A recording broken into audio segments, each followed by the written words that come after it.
The second episode starts with Jinx in a dreamlike state with Silco's body. She starts a monologue that goes, "Well, it's all gone to shit. Kim Barron's warring for control of the lanes, wannabe street thugs squabbling over scraps. Just like when Vander shoved off. Except this time, you aren't here to put it all back together. How could someone put all those holes in you? Ma used to say I could fix anything, before I broke everything. She used to say a lot. Her and you. Always bossing me around. Now it's so quiet. What am I supposed to do with that?" It's all pretty matter-of-fact exposition, and I can't really do much with it, in more than one way. Yes, without Silco to control things, people start fighting. Yes, I remember Jinx and Vi's relationship. It's also intercut with a number of shots of Silco and Jinx from the first season. You know, in case you forgot to feel emotional. Which after the first episode, I have my guard up. You are going to have to work harder than reminding me of something that was actually worth a shit. The scene ends with Silco saying, "Have you had enough?" And Jinx has herself a scream. So the line, "Have you had enough?" is taken from the start of episode 3 of season 1. Silco's full monologue is, "Have you ever wondered what it's like to drown? The story of opposites. There's peace in water, like it's holding you, whispering in low tones to let it in. And every problem in the world will fade away. But then there's this thing in your head, and it's raging, lighting every nerve with madness, to fight, to survive. And all the while this question lingers before you. Have you had enough? You could pass a lifetime without ever facing a choice like that. But it changes you forever. For that, I thank you, old friend." I'm reading this out to you for a couple of reasons. For one, it'll be relevant in later episodes of this season. It's pretty clear that this was a life-changing experience for Silco. It was, in a way, the start of a new life that affected everything he did going forward. And when he looks back on it, he is grateful for the change it made in him. Furthermore, you can extrapolate a notion about the human condition. Are you going to fight to improve yourself, or let the pressures of life crush you? When forced to make that decision head-on, the impact can make you a new person. Simply put, I find the juxtaposition of this monologue with Jinx simply stating how things are now to be annoying. After the credits, we get another music video, I guess. It's what Jinx said. People fighting over control. You've got the Metal Chen gang versus the Dominatrix gang. And Jinx is indifferent to it all.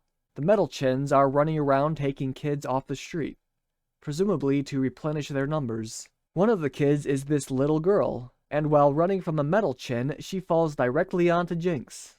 Get your blenders out, it's raining plot devices. Jinx kills the Metal Chens and says to little girl, "You feel that? The buzzing behind your eyes? Because you know in a moment it could all end. Best feeling in the world, kid."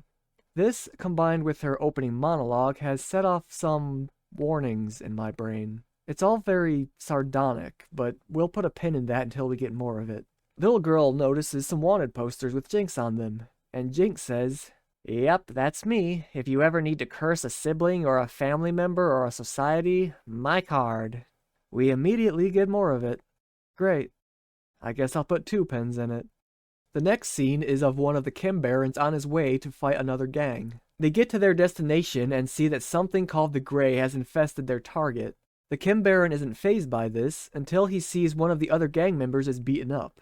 He sends in his accountant, which I'm not sure why you wouldn't send in someone tougher, but whatever. The accountant comes across opposing gang members that are choking on the Grey. He then sees an ominous figure in the mist, with glowing eyes. Oh my gosh, a mystery! Anyway, on to the next scene. Svika is trying to talk the Kim Barons out of fighting each other. She says, "Topside is the real enemy. Us killing each other is playing right into their hands." You know, again I'm thinking that there could be a way to sue for peace. Maybe disavow the actions of Jinx and Kim Baron Lady? Or perhaps a show of solidarity? One of the Kim Barons points out that Topside outnumbers them 4-1, which was before the recent casualties on Zaun's side. Fortunately for them, however, Topside is retarded enough to believe that they are not prepared for a full-scale invasion. Savika says that numbers might matter up in Topside, but they don't know the first thing about fighting in the fissures. Yeah, I don't believe you. Zaun is right down the road, and you're saying Topside doesn't know how to fight in their backyard? This isn't the jungles of Nam. So the little Kim Baron we saw earlier, Smeech is his name, He says that they should just give topside Jinx. And Savika replies, "We don't hand over our own people." Really, Savika? You will betray Vander to the point where you are fine with Silco killing kids. You will lead Finn on until you can kill him in front of Silco. And you straight up tell Silco that if the right person came along, you might actually betray him. But turning Jinx into Piltover, that's just going too far. It's also important to point out that Savika hates Jinx and wants her gone. Jinx caused no shortage of problems for Savika. Hell, their current predicament is because Jinx killed Silco, which is certainly common knowledge by this point. Hey, here's an idea. You could kill Jinx and turn her body over to Piltover, because killing our people is fine, as long as we don't turn them in alive, right? So let's see, we've got Jace, Vi, Caitlyn, and now Savika has been assassinated. Great. It's always fun to see my investment subverted. Anyway, Smeech says that he'll build a new arm for Savika if she plays ball, which I kind of like that. He offers something that would help her out immensely, and all she would have to do is give up her spontaneously acquired morals. Savika heads back to Silco's office and tries to fix her arm on her own. She seems a bit too incompetent at it, considering she spent years maintaining similar apparatus, but she's in a bad mood, so we'll not dwell on it. She says, "I can't believe you're dead, and I'm still mopping up your messes." I'm not sure what she is referring to here. I know she was his main muscle, so to speak, but Silco turned the lanes into quite a thriving enterprise. Yes, it was crime-ridden, but thriving all the same. And he managed to keep relative peace between Zaun and Piltover. Furthermore, the Kimbarons fighting isn't his mess. He worked pretty hard to keep everything together. I just find Savika's sentiment weird. Then from the shadows, Jinx says, "Geez, lady, you crazy? Talking to dead people?" I'm going to put a third pin in this now. Savika throws a screwdriver in the general direction of the voice, and it lands a few inches from Jinx's face. Jinx does not react at all to this. Savika says, "Have you come to finish me off?" And Jinx says, "Haven't I done you enough favors?" Just gonna add another pin. Jinx hops down and picks up Silco's shimmer injector from Season 1. She says, "Same time every day. Big baby couldn't do it himself." Savika replies, "Couldn't do much himself. About now he'd have me all over the lanes handling his collections." These people have a weird way of mourning Silco, denigrating his achievements and his personality. Also, why the cuss are these two having a bonding session? Does Savika even know Jinx killed Silco? Vi would have told the council at least, and it would easily spread from there. Hell, Jinx knows who did it. And if she knows anything about Savika, she wouldn't attempt this meeting. She's crazy, not retarded. You might try to come up with your reasons and excuses, but the ultimate point is that I don't know any of this information.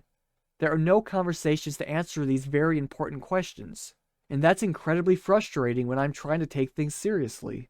Anyway, Savika says, "All his plans, everything we built, what the hell are we supposed to do now?" And Jinx replies, "Watch it all burn." How do you feel about that, Savika? You helped Silco build this city for over a decade. Surely you don't want to watch all your hard work go up in flames and the scene is over. Cool. I guess she just agrees. Jinx leads the last drop, and it looks like Smeech is following her.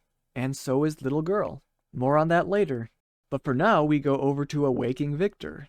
He makes his way out of the goo coffin, and he has a new body to match his arm and leg. He wakes up Jace and asks, "What am I?"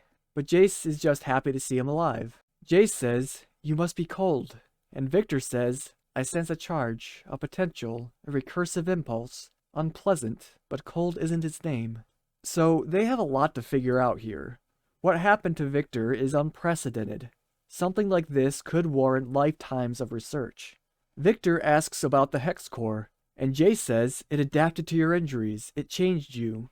Victor says, "I was supposed to die. You promised to destroy the Hex Core." I think the best thing for Jace to say here is that he panicked because he thought Victor was going to die. Instead, he says, "No, don't you see? Heimerdinger was wrong. We were wrong. It's not as bad." Victor interrupts and says, "It killed Sky, Jace." And then Victor sees an apparition of Sky sitting on the desk. So first off, it's good to see that Sky is remembered. At least Victor is in character. For now, anyway. Secondly, I'm curious where Jace was going with his statement. He has no idea how good or bad this consequence is. Just because Victor is alive now doesn't mean he won't mutate or something in a few hours. Jace says, I'm going to resign from the council. My place was always here in the lab with you. Hold the fuck up. You were fucking are at the top of the council. The city was revolutionized by you and Victor, and you are just going to throw away your say in all this and your responsibility. What am I saying? He's already done that. You know, Jace in the first season was getting pretty good at the politics thanks to Mel, and he seemed to be enjoying it. Furthermore, he recognized that his position gave him the best control over his technology, keeping it from being misused by the power-hungry and violent. And I've already been over how he feels about war. I don't recognize Jace anymore. He's an inexplicably different person. I understand that surviving 2 assassination attempts can make a person question their principles. Well, unless you're a goddamn fucking legend. But there has been little to no conversation where Jace lays out his feelings on these events. They happen, and he just changes his perspective completely. How utterly unsatisfying. Victor says, I must leave you now. Our paths diverged long ago. It was an affection that held us together. Jace responds, you think it's so easy to turn your back while your city looks to you for salvation? To cling to principles while your best friend bleeds out in your arms? I never asked for this. The argument being that watching Victor nearly die pushed Jace to decide this stuff. As we've already established, Jace's principles shouldn't be in conflict. The Undercity was not responsible for either attack, and he should know this, and talk about it. The quest for peace shouldn't be discarded because it affected you personally. If anything, it should accelerate it from Jace's perspective. But this is new Jace, and new Jace doesn't remember collateral damage. Victor says, goodbye, Jace. And that's the end of the scene. So, you remember all that stuff I said about figuring out what he even is and if his vitals are in any way stable or human? Fuck it. Or what about discussing the fact that Jace made Hex-Tech weapons? Fuck it. Or the invasion of the Undercity? Whatever. Victor walks after an apparition of Sky and we move on to Echo Sanctuary. Because of all of the infighting in the Undercity, a lot of refugees are making their way to the Sanctuary, and Echo is doing his best to help.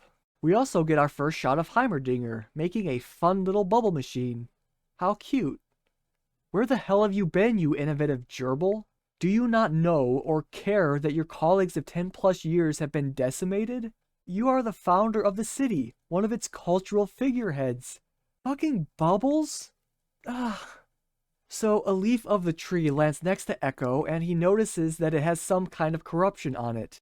He takes it to Heimerdinger and Heimerdinger notes that it is similar to corruption from the Hex Core. So the two of them break into the council building to find answers. They go through a ventilation system that leads straight to Jace's lab.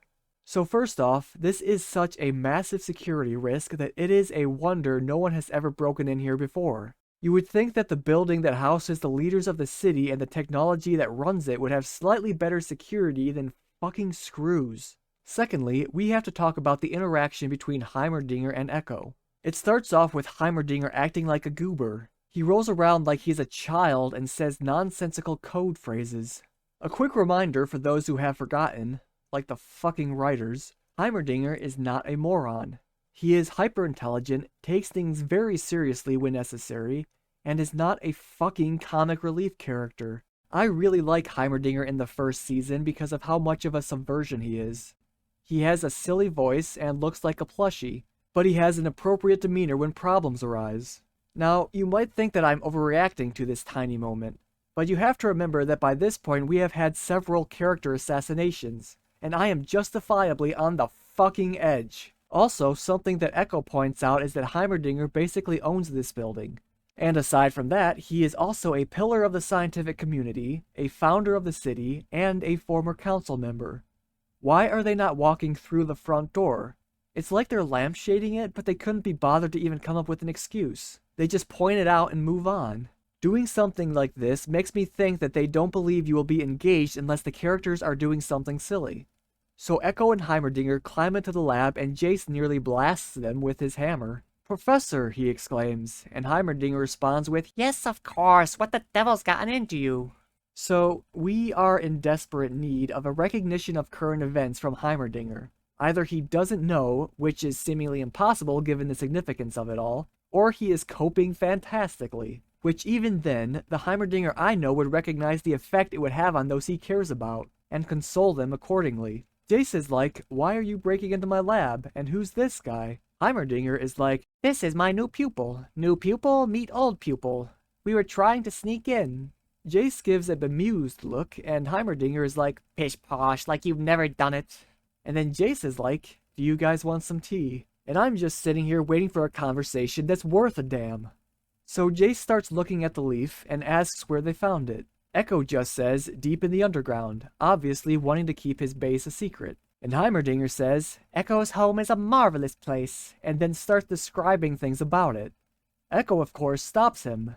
So Heimerdinger pivots and starts sheepishly saying things like, when I said home, I was referring to his cognitive center, which is definitely not a real place. Right, so we're not taking Heimerdinger seriously anymore. He's a stupid goober character that says silly things now. Fuck's sake. Old Heimerdinger would have picked up on Echo not sharing where he got the leaf. Hell, he would have been aware of the procedure and the reasons for it. Why have we made Heimerdinger a goofy idiot? Also, since we've made it to this point without them talking about it, I should mention that Heimerdinger never acknowledges what happened to the council, which is just fucked. First season Heimerdinger knew enough to understand that certain events would have an emotional impact on people. He cared about his colleagues and the city, and he knew how to read the fucking room. Heimerdinger is just the next in a line of characters to be hit by the stupid ray. And by stupid ray, I mean the quarter-wit writers, because half-wit is too much of a compliment for them. Jace wonders how the pattern on the leaf could be in the underground and in his lab. And for seemingly the first time, Echo and Heimerdinger notice the goo coffin that Victor was in. I don't understand how this wasn't discussed almost immediately. This thing is freaking ominous as hell. But they had several cups of tea before even discussing it. Heimerdinger asks, where's Victor? Which is really a question he should have asked during the conversation about the council attack, but oh wait, that never happens. And we don't even get a conversation about Victor because we just cut to him. It cannot be understated how important it is to have characters discuss significant events like this. It helps the audience understand the state of the world, how the characters feel about the well-being of other characters, and the overall knowledge they possess. Cutting away from meaningful conversations like this is total bullshit. So what does Victor do? Well, he walks around and follows Sky's whispering. Then we move over to Jinx. Okay. She's in the game room from the first season, and she's working on some kind of project. More on that later. For now, the spooky gas that we saw earlier in the episode starts seeping into the room, and Jinx starts coughing. She jumps into the rafters to hide, and we see several silhouettes in the mist. It's Vi, Kate, and the rest of the Cringe Squad. We'll understand this better in the next episode, but for now I find it strange how Jinx can survive the gas as effectively as she does. She starts off coughing like I said, but when she sees Vi, she almost starts hyperventilating, which isn't easy or even possible when getting choked by mustard gas or whatever the fuck. I think some people would refer to her shimmer powers as compensating or something, but it's inconsistent in this scene, and you don't want to be falling back on her barely explored powers every time she survives something like this. Also, she survives this encounter because no one in the room looks up until a Jinx tear lands next to Vi, and Jinx keeps shuffling around the room trying to escape, while also stifling coughing, and none of it is heard. Does the gas impair your hearing? Jinx manages to activate the games and uses it to escape. Maddie says it's all clear, so the gas doesn't impair your hearing. Why even bother trying to help them out with the writing? Kate gets big mad at not finding Jinx and shoots one of the targets. You know, I'm starting to see the downside of sending an unproven cadet with a personal vendetta on a Spec Ops mission into enemy territory. Okay, so this next part is going to be a bit laborious, so try and bear with me. Jinx is running away and having a big old cry when she gets clotheslined by a Smeech thug. While Jinx is falling over, we get a couple of shots of the food he was eating falling to the ground. This will be important for later, but for now, some more of the thugs show up and they pin Jinx to the wall. They frisk her and toss one of her grenades off to the side. We get a shot of Smeech and he starts monologuing. He mentions how Jinx slipped through the Cringe Squad's fingers, and that he'll just have to up his finder's fee by bringing her in himself. This is basically to let you know that Smeech is working with the enforcers to get Jinx. He sees Jinx crying and says, "I wonder if Silco ever saw you blubbering." And Jinx replies, "Twice. When he met me and when I killed him." This comes as a surprise to Smeech. which doesn't make a whole lot of sense, seeing as this information would have spread via Violet. And Smeech, being a member of the Undercity Council, would have access to a lot of information networks. But we don't have time for that, because Savika shows up to save Jinx. Jinx breaks away from Smeech's goons and tosses the thing she was working on to Savika. It's a new arm, and goddamn is it cringe. But we'll get to that shortly. I'm not even going to talk about the self-elating rap music that plays over this. Savika tosses Jinx the gun, and she uses it to kill one of the henchmen straight away without even looking, because she's just so cool. Savika puts on the arm and it starts doing a bunch of flashy things that I'm sure will make someone out there horny. I know I sound pretty cynical here, but at this point, can you blame me? Savika gives this look like, really nigga? And Jinx just shrugs back. Of course, this lets another henchman get the drop on her, and she dodges some punches and winds up slipping on the food that was dropped earlier. Actually, there's a bunch of dropped food here. We only see the one dropped, so either the guy doesn't finish his food or the writers are lazy. I'm sure you can guess my pick. It's not even that consequential anyway. She regains her footing and is ready for a counterattack, but then the grenade that was discarded earlier comes flying at the henchman. It's Little Girl. The grenade is just a smoke bomb, but it distracts the henchman long enough for Jinx to shoot him in the back of the head. Smeech starts focusing on Savika, and Jinx pantomimes pulling the lever on the arm. Savika pulls it, and a slot machine rolls for her attack. It shoots the claw like a hook, retracts, and then starts playing music from the shoulder speakers. And Jinx starts dancing. I'm starting to overload on cringe. Savika pulls the lever again, but this time it's a dud. So the arm has random attacks and can be a straight up dud. This is so shit. Also, why doesn't Smeech bring up the fact that Jinx killed Silco? Maybe Savika would find that interesting. Savika keeps pulling the lever and things keep happening. At one point there is this smoke screen that comes up and Smeech blows it with his spinning knife hand. But just as Savika jumps head first through the smoke, he puts it away. Smeech isn't allowed to win. Savika grabs him and pulls the lever and gets a finishing move, which basically rips Smeech to shreds. All we really get is Jinx and the little girl's reactions. And I'd like to take this moment to remind everyone that Jinx is a villain, because the show is soon to forget that. Look at the smile on her face as she watches someone get torn to pieces. Jesus. You know, I remember a time when this show would take death seriously, but now when someone gets horrifically torn apart, it's meant to be a fun moment. Fucking hell. Then we get little girl poking his corpse. What the fuck are we doing? Jinx says, fancy meeting you here, and Savika replies, Moron never could keep his damn mouth shut. The implication being that Savika overheard what Smeech was doing and followed him. Christ, look at that arm. It goes down to her calf. Remember when the arm was the length of a normal arm? And had an actual hand for the sake of balance and convenience? And Christ, why would you want your weapon to be random with a chance at a dud? Also, I can't help but feel that Smeech was brutalized with little justification. Turning in Jinx to the enforcers is not a bad move considering all that she has done. And aside from being a bit sleazy, the worst thing he did was threaten to poke Jinx's eyes out. And for that, he gets shredded. And the tone, my god is it fucked. Peppy rap music to this mutilation of a person is unfitting to say the least. And this stupid little girl. Are we going to have any respect for the fact that she just watched several people get killed? What exactly would the psychological effect of that be on a child, I wonder? Jinx, any thoughts? And yes, I know Jinx actually cared about the dead people she saw, but it's still not healthy for a kid to see this. Jinx says, you could have just let me eat it. And Savika replies, haven't I done you enough favors? Fucking end me. Savika goes on to say, I didn't ask you for the arm, and Jinx replies, it was something I could fix.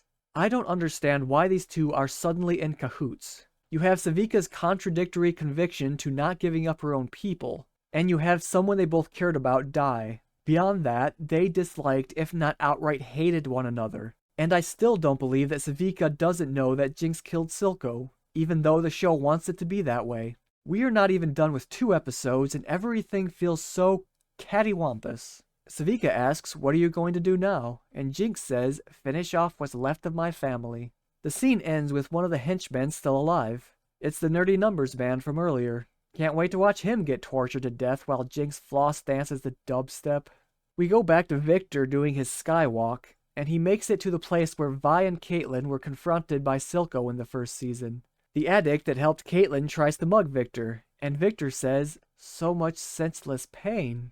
Then he reaches out and touches the addict on the forehead, and essentially reverts him back to normal. Better than normal, actually, because he no longer needs glasses. Victor says, "You need not suffer anymore." The implication being that Victor knew what would happen. The apparition of Sky is also standing next to the addict. I don't know what to make of all of this beyond Victor is just Jesus now. I'm sure it will make all of the sense moving forward. The final scene is of the mad scientist doing some science on parts of the wolf he killed in the last episode. Okay.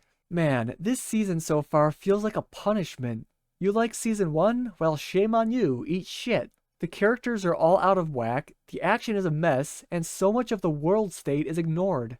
Fudge it. Episode 3 will have the answers. It's gotta have the answers.